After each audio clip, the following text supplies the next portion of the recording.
c'est Beast&Kirk et aujourd'hui on va aborder un sujet grave.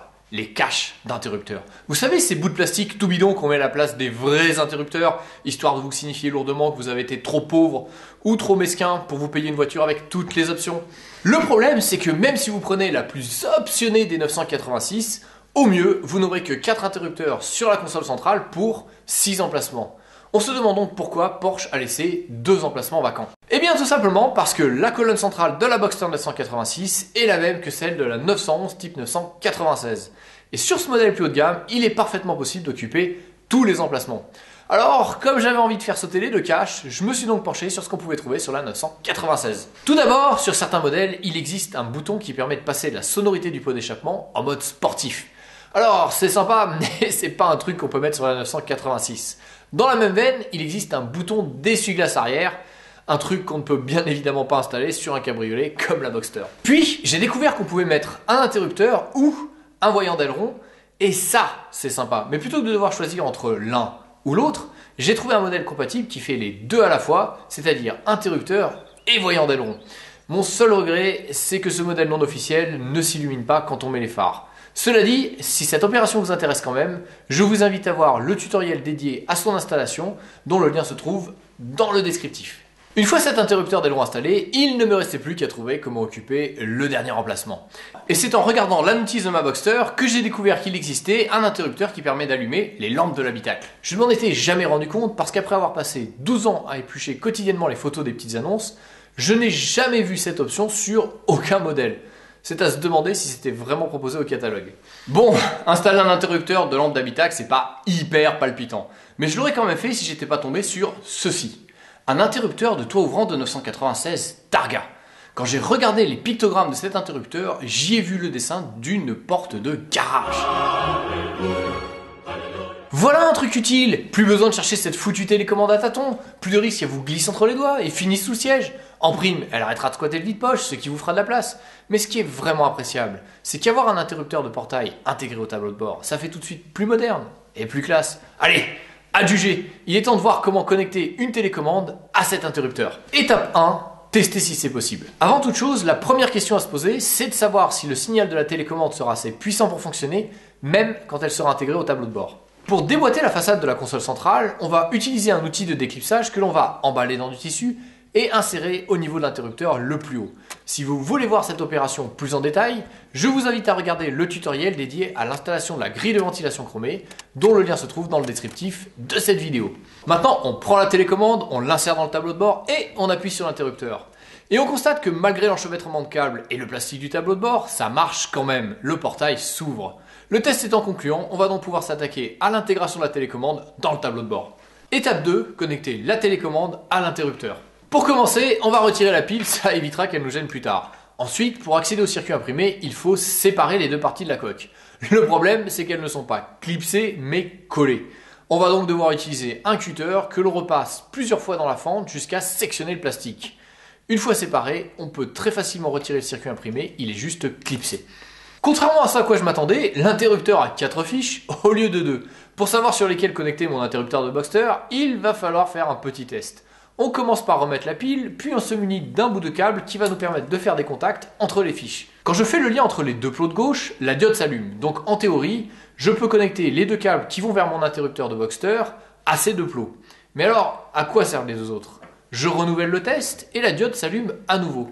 Ça veut dire que là aussi, je pourrais très bien connecter mes deux câbles sur ces deux cosses. On va donc souder deux bouts de câble sur les cosses de l'interrupteur du circuit imprimé. La tâche est délicate, il faut être précis et veiller à ne pas surchauffer le plastique de l'interrupteur.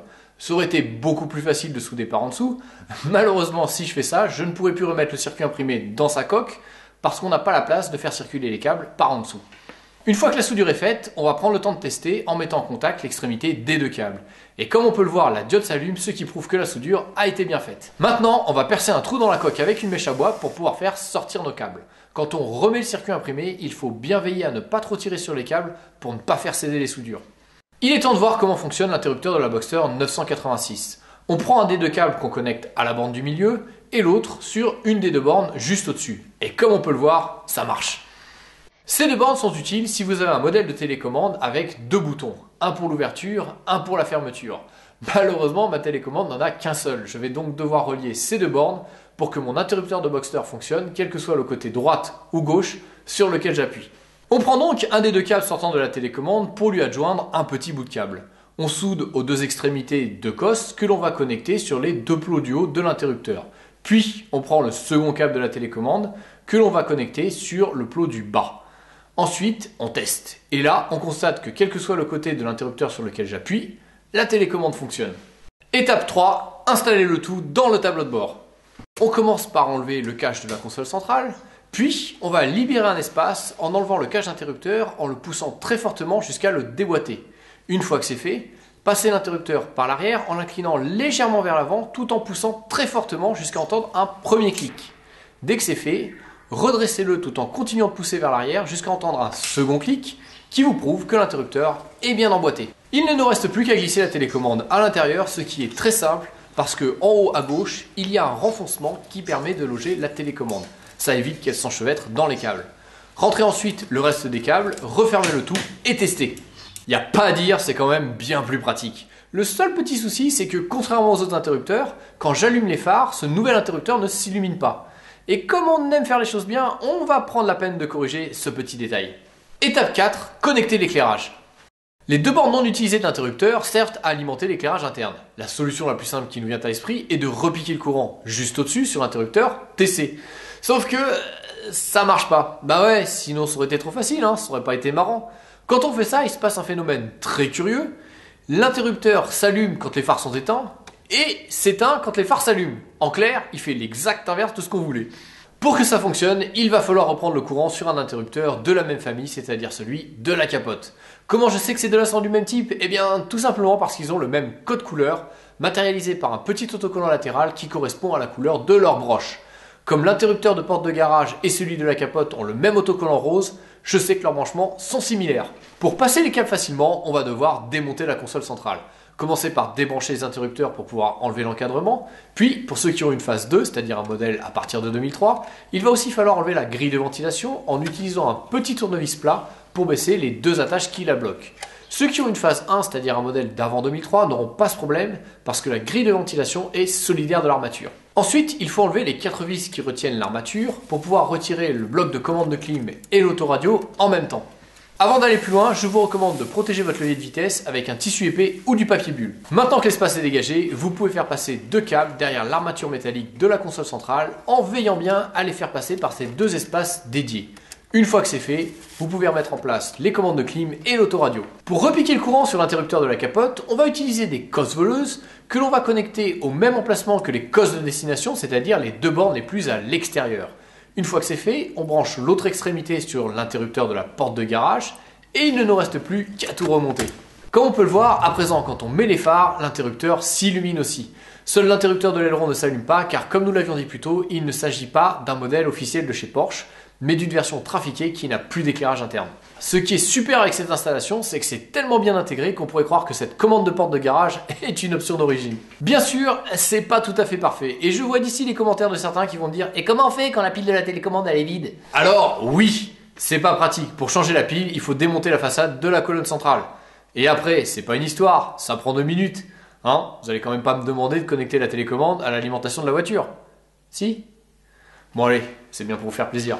Étape 5, brancher la télécommande à l'alimentation de la voiture. Quand on regarde la pile de près, on se rend compte qu'il s'agit d'une pile de 12 volts, c'est-à-dire qu'elle a la même tension que la batterie de la voiture. On va donc pouvoir connecter la télécommande directement à l'alimentation permanente de la voiture, que l'on va repiquer sur l'allume-cigare. Pour ceux qui ont une télécommande avec un voltage différent de la batterie, ça se complique un peu. Il faudra impérativement installer un transfo intermédiaire pour éviter de cramer la télécommande. Pour installer les câbles d'alimentation, on va ouvrir à nouveau la télécommande afin de percer un second trou. Puis, on va souder 2 câbles différents sur chacune des bornes qui maintiennent la pile. Ensuite, on passe nos 2 câbles par le trou qu'on vient de percer, puis on peut recoller les 2 parties de la télécommande pour la refermer.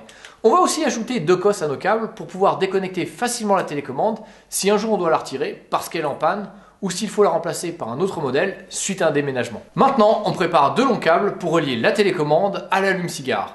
Sur une extrémité, on va y souder des cosses pour brancher les 2 câbles sortant de la télécommande, mais l'autre extrémité ne doit pas être dénudée puisqu'on va récupérer le courant avec des cosses voleuses. Revenons-en au moment où nous avions retiré l'armature contenant la clim et l'autoradio. Avec un cutter, retirez le scotch noir reliant les câbles de l'allume-cigare entre eux afin de dégager une section suffisante pour pouvoir y connecter la cosse voleuse.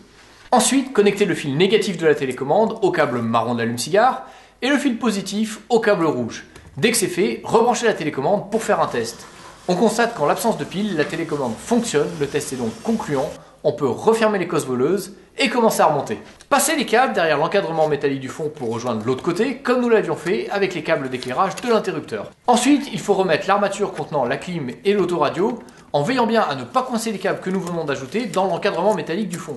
Car comme il est très coupant, il ne faut pas forcer, vous risqueriez de sectionner un câble ou de le dénuder partiellement, ce qui fera un court-circuit car cet encadrement est relié à la masse. À présent, on va revisser les 4 vis, puis remettre la grille de ventilation en vérifiant au préalable qu'aucun câble ne traîne devant le conduit. Si c'est le cas, repoussez-les avec les doigts. Pour finir, on va connecter tous les plots à la télécommande. On commence par ceux qui viennent de l'interrupteur, puis on continue par ceux qui viennent de l'allume-cigare, en vérifiant bien que le positif est connecté au positif et le négatif au négatif. Dès que tout est branché, on teste à nouveau et comme on peut le voir, ça fonctionne. On peut donc ranger la télécommande dans son encastrement latéral, on remet les fils et enfin, on remboîte l'encadrement de la console centrale. Ça y est, c'est enfin terminé. Fini la télécommande, quand vous arriverez chez vous, plus besoin de la chercher, vous aurez juste appuyé sur un interrupteur du tableau de bord pour ouvrir le portail. C'est pas la classe? Alors c'est clair, c'est beaucoup de travail pour pas grand chose, mais il ne faut pas y voir un simple objectif pratique. Quand on se donne autant de peine pour remplacer un simple cache par un interrupteur, ça tient presque de la démarche artistique. Allez, à la prochaine!